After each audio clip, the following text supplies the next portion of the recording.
Samantala, wala raw masama sa campaign donations, ngunit mayroong mga individual na iligal at pinagbabawalang magbigay nito gaya na lamang ng mga contractors na may kontrata sa gobyerno. Ayon sa COMELEC, kapag napatunayang iligal ang kontribusyon, mananagot hindi lamang ang mga contractors na nagbigay ng donasyon, kundi maging ang mga kandidato na tumanggap nito. Ngunit kahit raw napatunayan na ang election offense, sabi ng COMELEC, hindi pa rin basta-basta mapapatalsik sa pwesto ang mga politikong sangkot dito. Kung bakit, alamin sa balitang ito. Sa gitna ng kontrobersya ng anomalya at katawalian sa likod ng mga flood control projects, puspusan din ang ginagawang investigasyon ng Commission on Elections para matukoy ang mga kandidato, nanalo man o hindi, na posibleng tumanggap ng donasyon mula sa mga contractors.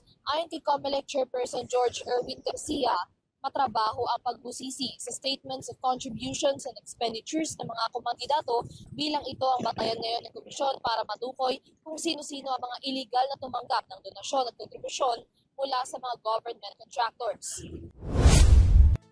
Siyempre po naging ang issue, kaya po ang COMELEC pinalikan po namin ng 2022 bilang nag-vote pro na po kami, kahit tutuusin, dapat hindi naman. Yeah. So wala po nagpublika sa COMELEC, kami mismo, nagbigan namin ng sarili namin. Nireview na po namin, tinapos po namin ng President, Vice President, Senators, Party List, Congressman ng District, Governors, and Vice Governor. Pinalap namin ang listahan, magmula sa Presidente, Vice Presidente, hanggang Vice Governor. At nung nakita po kami, 55 na. Yung una po ay 52, ngayon may natagdag na tatlo, kaya po 55. Ngayon po. Ang paglutang ng issue ng prohibited contributions sa mga kandidato ay kaugnay ng flood control scandal, kung saan ang ilang government contractors na sangkot dito naging campaign donors pala ng ilang mga mambabatas.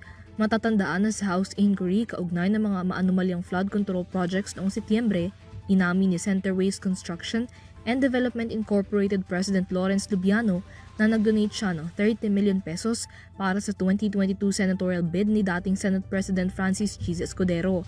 Pagdedetalye ni Lubiano, may mga government projects man daw ang kanyang kumpanya sa panahong ito. Ito raw ay personal at private donation at hindi galing sa kumpanya. Alinsunod sa Article 11, Section 95C ng Omnibus Election Code of the Philippines, hindi maaaring magbigay ang mga tao o kumpanya na may mga kontrata sa gobyerno ng contributions para sa layunin ng partisan political activity.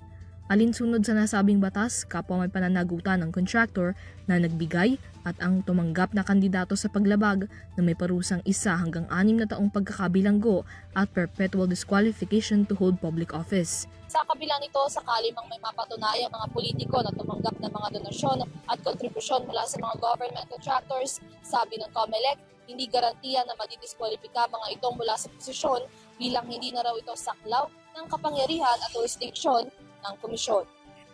At this point, wala po kaming kapangyarihan mag-disqualify ng mga nakaupo na kung sila ay nakaupo. Ang habol na lang po ni COMELEC sa puntong ito ay kasong criminal o election offense. Yung puntong tatanggal, hindi na po sa amin yung ngayon.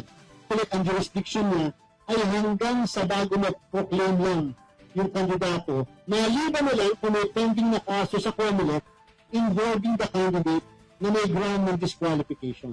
Kung wala naman, naproklama, nakaupo na, kahit magdesisyon ang korte o nag-file ang COMELEC ng kasong kriminal, ay hindi po ito maging resulta ng disqualification. Paliwanag ni Garcia, ang diskwalifikasyon ng mga nakaupong opisyal ay nakadepende sa utos ng Korte Suprema, ng Department of Interior and Local Government o DILG o ng Office of the Ombudsman.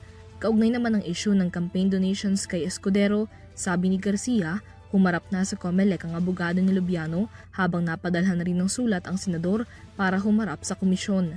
Sa investigasyon ng COMELEC, it is our duty sa ating mga kababayan na ituloy ang lahat na ginagawa. And therefore po, matapos na po yung proseso, nagbigay natin yung due process doon sa mga akusahan para naman po at least mapakinggan sila. Due process is just at least an opportunity to be heard. And everybody should be entitled to it para po walang question or issue tungkol sa proseso ng COMELEC. Para sa EuroTV News, Mia Layagin, sumasaludo sa bawat Pilipino.